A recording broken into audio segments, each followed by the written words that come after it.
A vida continua com Pedro Silva, aos sábados, no Rádio Clube de Angra. Ora viva, caros amigos e ouvintes do Rádio Clube de Angra, bem-vindos à Vida Continua. Hoje vamos falar sobre a fé.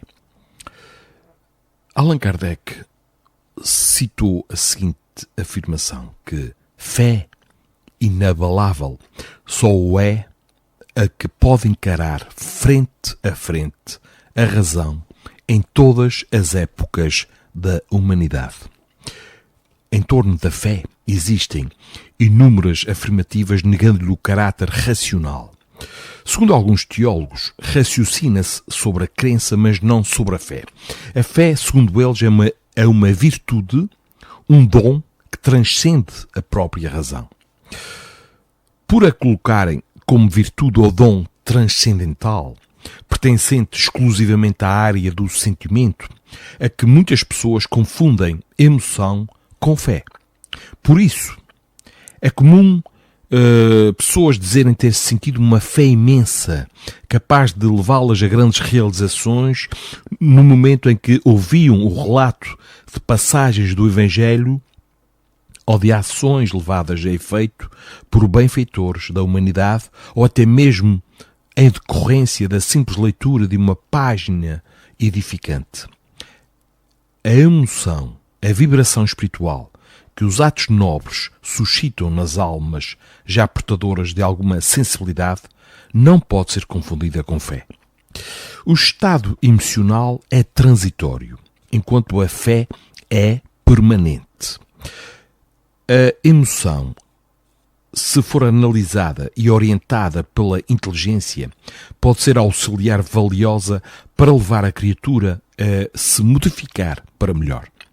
Entretanto, se não for esclarecida pela razão, pode conduzir ao fanatismo, à chamada fé cega, que é a negação da própria fé.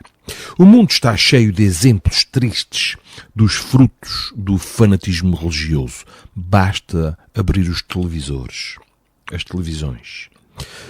Em nome da fé, quantas perseguições, quantas mortes e quantas guerras. Ainda nos dias atuais, principalmente quando se aproxima, quando se dá a chamada Semana Santa, existem pessoas que vertem o seu próprio sangue, ferindo os seus corpos ou se entregando a privações terríveis no intuito de mostrar a sua fé em Deus. Se raciocinassem, veriam que Deus, como Pai amoroso, bom e misericordioso, nunca poderia ser homenageado com o derramamento do sangue dos seus próprios filhos, das suas criaturas.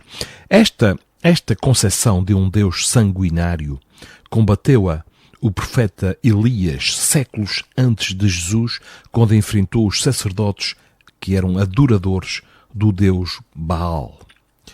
Aprende-se na doutrina espírita que, na sua caminhada evolutiva, o espírito vai conhecendo as leis de Deus e vai-lhe percebendo a perfeição.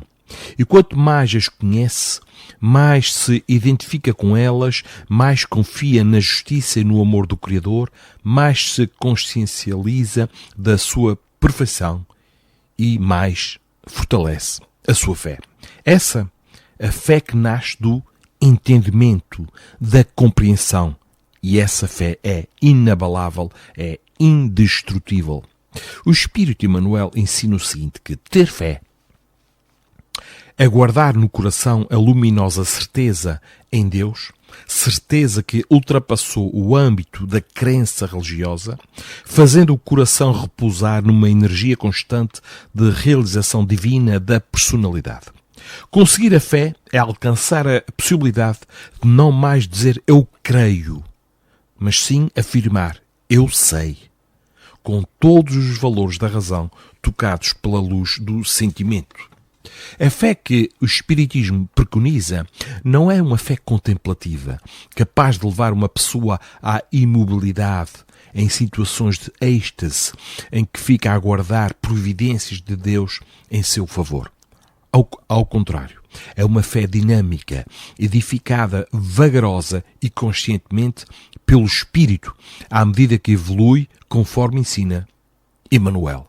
quando diz que a árvore da fé viva não cresce no coração de forma miraculosa. A conquista da crença edificante não é serviço de menor esforço. A maioria das pessoas admite que a fé constitua milagrosa auréola doada a alguns espíritos privilegiados pelo favor divino. A fé espírita não é aquela que se fixa em objetos materiais como cruzes, escapulários, talismãs, amuletos, medalhas, etc. O espírita tem fé em Deus, em Jesus, nos bons espíritos, entidades dotadas de sentimento e de inteligência, seres capazes de movimentar recursos a seu favor. Essa fé é muito diferente da crença infantil num pretenso poder mágico de objetos materiais que jamais poderiam movimentar com inteligência e sentimento recursos a benefício de alguém. Entretanto, é lícito se indague sobre a origem da fé raciocinada. Teria ela nascido com o espiritismo? Não. A fé raciocinada vem de Jesus, dos ensinamentos do seu Evangelho. O Mestre mudou completamente o próprio conceito de religião, introduzindo no campo até então puramente emocional da fé o componente razão, o entendimento. Ninguém até Jesus fez tantos apelos ao raciocínio no âmbito religioso. Allan Kardec, conhecedor profundo da atuação de Jesus, o conhecia não como um místico, mas como um educador de almas que, ao tempo em que tocava o sentimento daqueles que o ouviam, sabia também levá-los ao entendimento das lições. Por isso, tem a doutrina espírita essa característica de racionalidade. E não podia ser de outra forma, caros amigos, de vez que ao espiritismo coube o papel de reviver o cristianismo na sua pureza, simplicidade e pujanças originais. Jesus nunca explorou a emoção de ninguém. A sua fala, mansa e humilde, precisa e firme, era dirigida ao sentimento e à inteligência. Suas lições foram sempre pautadas no diálogo, através do qual propunha o exame racional daquilo que ensinava.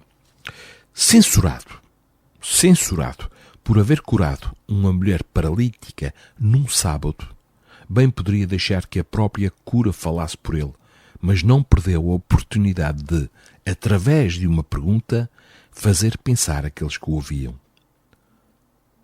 Ele perguntou: no sábado, não desprende da manjedoura cada um de vós o seu boi ou o jumento e não o leva a beber? E não convinha soltar desta prisão, no dia de sábado, esta filha de Abraão, a qual há 18 anos Satanás, aqui entre aspas, a tinha presa?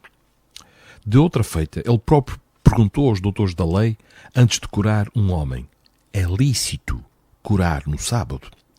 Como não respondessem, Jesus curou o hidrópico e o despediu. Depois ele volta a inquiri-los a fim de consciencializá-los de que acima da letra morta há uma interpretação racional, inteligente. Qual de vós, pergunta ele, qual de vós, o que, caindo-lhe num poço em dia de sábado, o jumento ou o boi, o não tire logo? E orando não useis de vãs repetições. Quer o Mestre dizer que devemos orar com plena consciência daquilo que falamos, que a nossa oração não seja uma repetição emocional de uma fórmula decorada, como se fosse algo recitado ou declamado. Ao contrário, que seja uma mensagem conscientemente elaborada com um conteúdo de comunicação dirigido ao alto e que não seja uma simples ladainha. Jesus, caros amigos e ouvintes, ao conversar com a samaritana à beira do poço de Jacó, demonstra que não necessitava inquirir alguém para informar-se de algo. Ali, deixa claro para ela que lhe conhecia o passado como a palma da sua mão Entretanto, frequentemente fazia perguntas para suscitar dúvida no seu interlocutor, a fim de fazê-lo pensar, raciocinar e não receber de forma passiva um ensinamento. E temos aqui o exemplo, quando ele perguntou: qual é mais fácil? Dizer os teus pecados te são perdoados ou dizer levanta-te e anda? Ao invés de fazer um discurso eloquente e emocionado sobre a providência divina, o mestre busca, através de perguntas, levar os seus ouvintes a pensarem, a raciocinarem sobre Deus. Depois de lhes ter falado sobre os lírios do campo, dizendo que Deus os veste e compara a sua vestimenta ao luxo do rei Salomão, ele diz: pois, se Deus assim veste a erva do campo, que hoje existe e amanhã é lançada no forno, não vos vestirá muito mais a vós, homens de pouca fé? E qual de vós é o homem que, pedindo-lhe pão a seu filho, lhe dará uma pedra? E pedindo-lhe peixe, lhe dará uma serpente? Se vós, pois, sendo maus, sabeis dar boas coisas aos vossos filhos, quanto mais vosso Pai que está nos céus dará bens ao que lhes pedirem. Também por essa passagem pode-se ver que Jesus não buscava levar ninguém a uma adoração emotiva, a uma fé cega. Ele poderia ter dito, por exemplo, que se deve ter fé em Deus, Criador de tudo o que existe, que é bom, amoroso, misericordioso, providente, etc. Mas não, só isso não bastava. Se ficasse só nessas afirmações, teria suscitado uma fé passiva. Ele queria fazer as criaturas entenderem, através de uma comparação, que o Todo-Poderoso deveria ser necessariamente melhor que um pai terreno e, portanto, capaz de dar maiores bens aos seus filhos.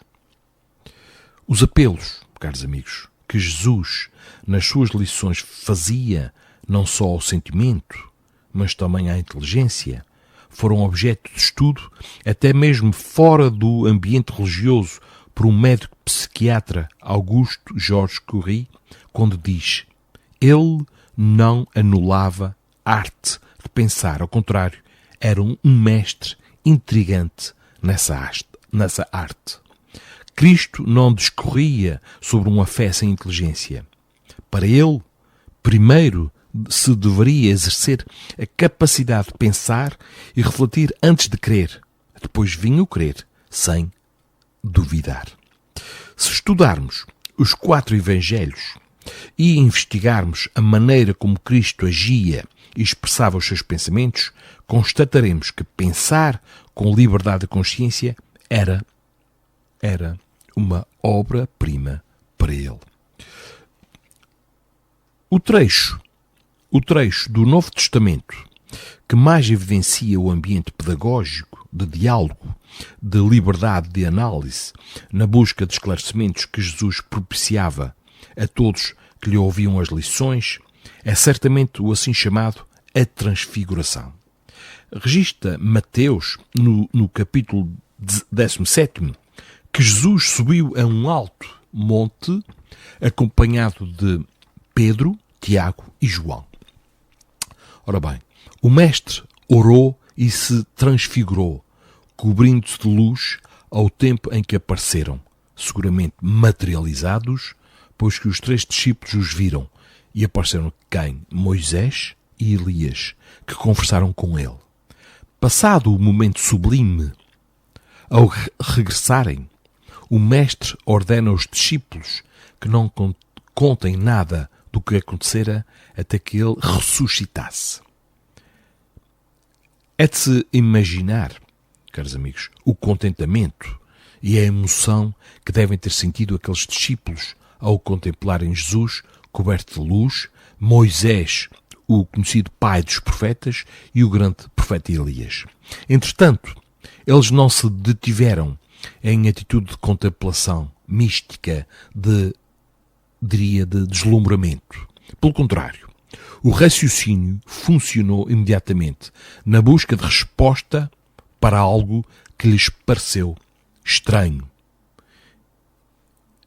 E vem a questão. E os discípulos o interrogaram dizendo: porque dizem então os escribas que venha Elias em primeiro? Porquê a pergunta? Ora, havia sido predito pelos profetas e os escribas sempre o repetiam, que o mestre seria precedido por Elias, que voltaria para lhe preparar o caminho. Os discípulos, caros amigos, vendo Elias em espírito, deduziram que algo estava errado. Ou seja, ou as profecias não espelhavam a verdade, ou aquele que se apresentara e conversara com Jesus não era Elias, ou Jesus não era o Messias. E Jesus, com a tranquilidade daqueles que detêm a verdade, respondendo, disse-lhes: mas digo-vos que Elias já veio, e não o conheceram, mas fizeram o que quiseram. Assim farão eles também padecer o Filho do Homem. E em seguida conclui o evangelista: então entenderam os discípulos que lhes falara de João Batista. Ou seja, tudo estava certo. A profecia já se havia cumprido. Aqui está implícito a reencarnação. Diante do que se acabou de ver, conclui-se que Jesus foi e é um pedagogo e não um místico. Jesus sabia atrair os seus ouvintes com as doces consolações da fé, mas não alimentava atitudes de deslumbramento contemplativo face aos apelos ao raciocínio com que mesclava as suas sublimes lições. Encaminhava-os ao entendimento lógico, racional dos factos. Jesus, caros amigos ouvintes, como mestre admirável que foi, soube criar um clima de diálogo aberto. Foi essa liberdade que levou os discípulos a buscarem imediatamente esclarecimento sobre a aparição de Elias, embora a pergunta formulada por eles contivesse embutido um grave questionamento, qual seja o da própria condição de Messias do seu mestre. Jesus não se sente agastado e, com a segurança daqueles que estão com a verdade, os esclarece.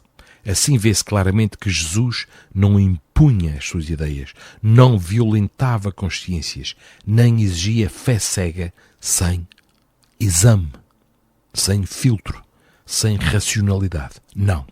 Sua mensagem foi sempre dirigida ao intelecto e ao sentimento, que são as bases legítimas da fé raciocinada que o Espiritismo veio reviver. Logo, fé raciocinada e não fé cega. Não dizer amém a tudo, não dizer sim a tudo. É preciso passar tudo o que nós lemos, tudo o que nós ouvimos pelo filtro da razão, para ver de facto se faz sentido ou não. Há muita coisa que nos entra pelos olhos dentro e nós aceitamos sem raciocinar. Vamos começar a ter mais consciência daquilo que vemos e ouvimos nas notícias. Por exemplo, filtrar e ver o que é verdadeiro e o que é falso. Mas para isso temos que estar conscientes, temos que estar, de certa forma, alerta e não nos deixarmos levar pela consciência das massas. Vamos pensar um pouco, caros amigos. Vamos pensar um pouco. Quando nós perguntamos a alguém: tu acreditas nisto ou naquilo? E essa pessoa diz que sim. E se nós perguntarmos porquê, se a pessoa não souber responder porquê, é porque ainda vive e habita no universo das crenças. Da crença religiosa, do sentimento da emoção, no misticismo. Agora, quando eu digo eu tenho certeza, aí sim, já estou a habitar outro universo. O universo da fé raciocinada. Ou seja, da verdadeira fé. Da fé única. E essa fé raciocinada jamais se perde. Quantas pessoas, quando morre um parente, um amigo, alguém muito querido, dizem e afirmam: eu perdi a fé em Deus. Ora, se perdeu a fé em Deus, é porque não era fé. Era uma crença pueril, infantil, baseada em sentimentos que são passageiros. Vamos alicerçar a nossa fé no entendimento, na razão, na lógica, na certeza. E essa, de certeza, que não se perde. Caros amigos e ouvintes, foi mais uma vez um grande prazer estar na vossa companhia e deixo-vos aqui com um grande abraço do Pedro Silva. Marcamos encontro para o próximo sábado. E não se esqueçam, caros amigos ouvintes, de darem o primeiro passo em direção à vossa própria felicidade. Como? Saindo do vosso comodismo, fazendo algo de diferente, pondo o vosso sonho em prática, concretizando os vossos ideais, sabendo que, quando trabalhamos no bem, as boas companhias não nos abandonam. Assim também, quando trabalhamos no mal, as nossas companhias não nos abandonam, mas estas irão ajudar-nos a afundar, enquanto que as outras nos elevam. Escolham o melhor caminho. É a responsabilidade de cada um, é uma decisão pessoal. Bem-ajam e até então a próxima semana. A vida continua com Pedro Silva, aos sábados, no Rádio Clube de Angra.